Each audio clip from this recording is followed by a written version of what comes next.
Muziekreportage.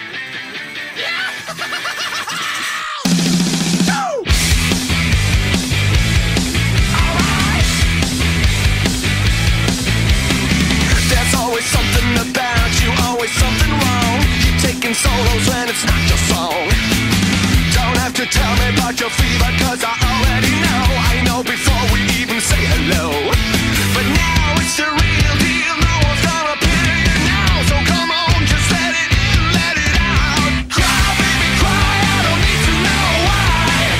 So get out of my sight, let me get on with my cry, baby, cry, I don't need to know why. So get out of my sight and let me get on with my life. So what's the story today? Is it a broken nail? Or is it just your lack of sleep again? An ugly smile on your face, or just a bad hair day? Or did you drink your credit card? But now it's the real deal, no one's gonna pity you now. So come on, just let it in, let it out. Cry, baby, cry, I don't need to know why. So get out of my sight, let me get on with my cry, baby, cry, I don't need to know why. So get out of my sight. It's always one thing or the other, why should I even bother? Turn it the other way around, get your feet back on the ground. Just let me get on with my, just let me get on with my life. There's always something about you, always something wrong. You take it solos when it's not your song. Hello, my name is Lerrie. I'm gonna interview you for the show in Doornroosje.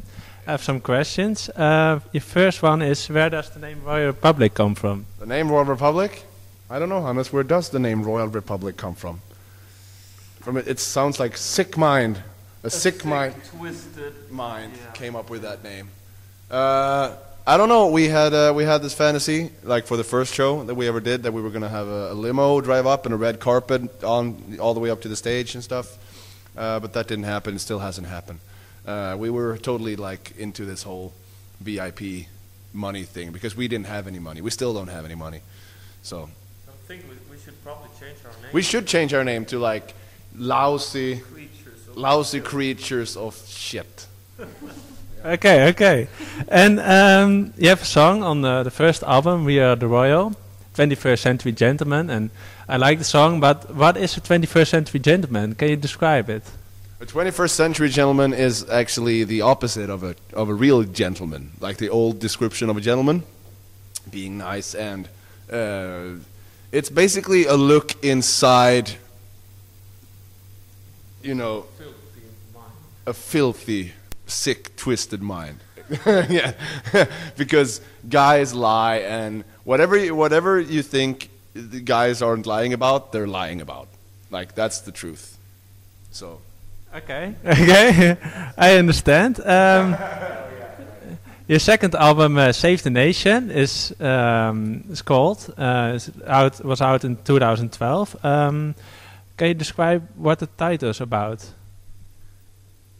Obviously, some kind of sick, twisted mind came up with that idea. I think we hear it in different ways. I hear Save the Nation as just I don't know. To me, it was just a title and you know a theme. It wasn't literally like political or anything like that. It was just, you know. And Hannes has another opinion, and I think Pat has another opinion. It's about, you know.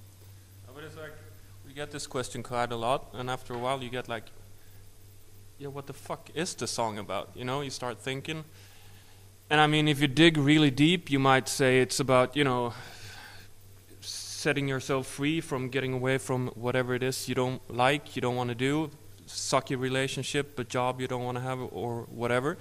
But like Adam said, it started out as, you know, it's just a cool song title, and works for the album title as well. So that's it. Put your mark right by my name.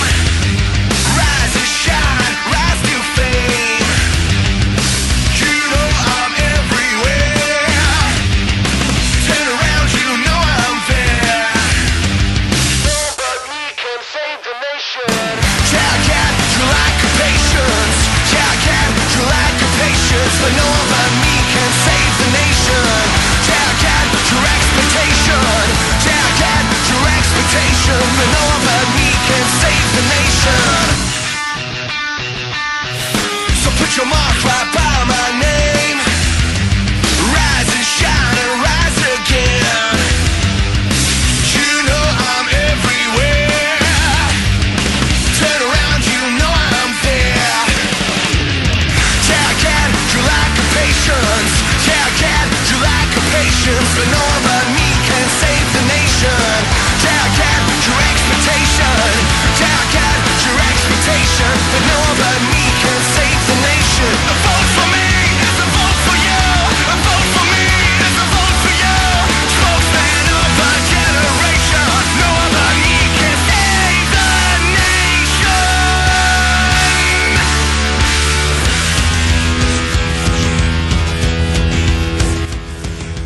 another question. Where do you get your inspiration from? Which kind of music? The Hives, mostly. We listen to what the Hives do, and then we try to do it, like, kinda good, too. And then we send it to Danko Jones and make sure... Yeah, we send it to Danko, and he says, yeah, this is good enough. Yeah, it sounds like the Hives. Go. Okay, that's why it's popular. Sorry? That's why you're so popular. Yeah, that's right. Okay, there's a show on YouTube about Lowlands 2011. Maybe you know it. Yeah. And you make a lot of jokes, a lot of interaction with the people. Did you learn that over the years, or were you already a comedian?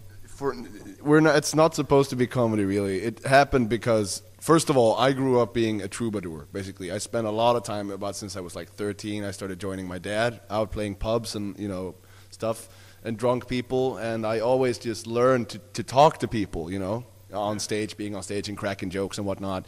And when we started touring on the first album, we had 36 minutes of music. That's all we had, those were all the songs. And we were supposed to play for an hour, so it was like, okay, we need to fill the time. And that's why all the stuff in between came too in the first place, all the like drum solos, all the guitar fooling around, all the jamming and all the jokes and all that. So it just became kind of a part of that album when we toured on that, Okay. And Lowlands in particular was one of those shows where it was inhumanly sick, twisted, warm, filthy warm that day.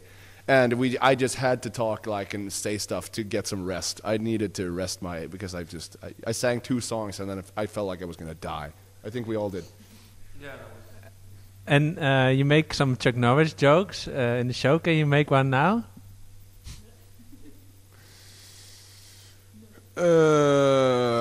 Someone I didn't pull already. Well, my favorite is the toilet paper one, but you don't like that very much, do you? It's too easy. It's like too... Well... What others do we have? We have the Mars. Yes, we do. We have the heart attack one. Uh-huh. We have the Virgin. Yes, that's a good one.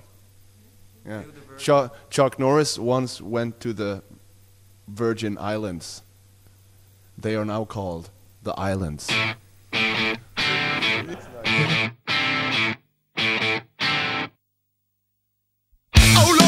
Me die. I can't believe my eye. I'm not the same that I was when I got here. I made a dirty mess. My Lord, I do confess. I know I've been bad, so bad. I'm not the only one. I'm not the bastard son. The other kids made me do things that I don't usually do. Misunderstood. I'm the plague of the neighborhood, and it feels so good, so good. If you wanna get in trouble, baby, I am your man. If you don't wanna get in trouble, baby, I understand. I swear to break my word if I can. I'm good. I'm good to be bad. So good to be bad. Your first album was a pretty big success. You play a lot of shows. But now you have your second, and they say the second is more difficult. How is it for you? Difficult? I don't know. I think it's simpler, really. Maybe, I don't know. The songwriting was a lot more... we wanted to have more dynamic songs. The first album is pretty much just for 36 minutes and then it's over. And we wanted to have some more dynamics because we're a live band. We think and we plan our career as a live band. We're going to meet the people live and give them a good show. And we figured we need a bit more of this, because you can't just play for 90 minutes doing nothing but tick, tick, tick, tick, tick. So it kind of started around that. And to me, Save the Nation is pretty much the record I wanted to make the first time I made a record. But we didn't know better then because we didn't tour back then. We didn't have our own, the sound that we have now. So I don't know. What do you think, Hannes boy? Well, when we started writing, I was a bit stressed out by everyone saying that the second album is like the album, it's super hard and you need to, make sure you make a kick-ass album, which is obviously true. But what I found during the writing process is that, after all you can do is write the songs that you write and write the songs that come out and that you want to write. And then the rest is just up to, I don't know, destiny, I guess. Either people like it or not. We write the songs that we like, and we made an album that we love, and hopefully people like it. Also saying about being difficult and not difficult, it's like, from a writing standpoint, the most difficult songs to write are the simple ones. The simplest songs are the hardest to write, because you sit there and you feel like an idiot. You're like, duh, duh, duh, duh, duh, duh, duh. And it's just, this is too simple. I can't play this. I sound like a schoolboy. You know what I mean? And not in a good way. Like in a shitty, stupid, retarded schoolboy. And anyway, that's the hardest thing. And we said that a million times when we were sitting down and riffing, and just like, oh, this is not cool enough. And but every song that is huge, that are hits, are the simplest ones. The ones that everybody can just sing on top of their head, like. Yeah.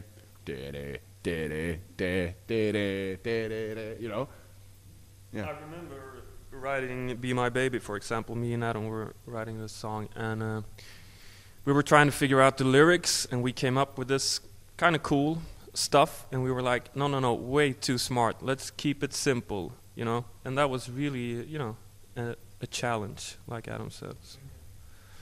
But usually, if you manage to write one of those super simple songs, it's usually the best ones. That's what I found anyway. And can you describe how your second album is received by the fans? Can we? Or is it too early for it? I don't know. I guess you should ask our fans about that. I mean, the only part I see is, this album took us to another level. We Are the Royal took us to one level, and then we gotten up one level, in different countries. But the only reaction I get is the feedback I get when we play live. People singing along with the songs, and people digging it out, and people, doing that. And also, I think that Save the Nation is a bit more of a grower. I think it to me and to most people I played it to, like that I trust and that I know, they said like, I heard it the first time and it was kind of, yeah, that's all right, or this song might not be, and then they listened to it again and again, and then it just got better and better. And I think it's a little bit more of a grower than We Are the Royal. We Are the Royal was more like straight in your face, cake, palm, If you listen to it, you like it immediately. Yeah. And Save the Nation is a bit more like real rock songs to me, and you need to listen to it a couple of more times. But when you do that, I found, and it was the same for me, really. When we recorded it and when we wrote it, it was like, it wasn't that immediate, holy shit. But we just, it's more rock songs this time. Okay, and my last question, you have a lot of tours, a lot of shows in the tour. Are you coming back for a festival maybe in Holland? I hope so. I don't know. I have my iPhone upstairs. Actually, I have my iPhone right here. But I don't know if I'm allowed to say anyway. I have no idea. We're doing a lot of festivals this summer. The year is basically planned out already. Everything's done, all the dates. So you never know. Stay tuned and check out our website, check out our Facebook, check out our Twitter. Buy merch, get the album, support, send money to account number. Yeah. Rock. Rock. Thanks for the interview.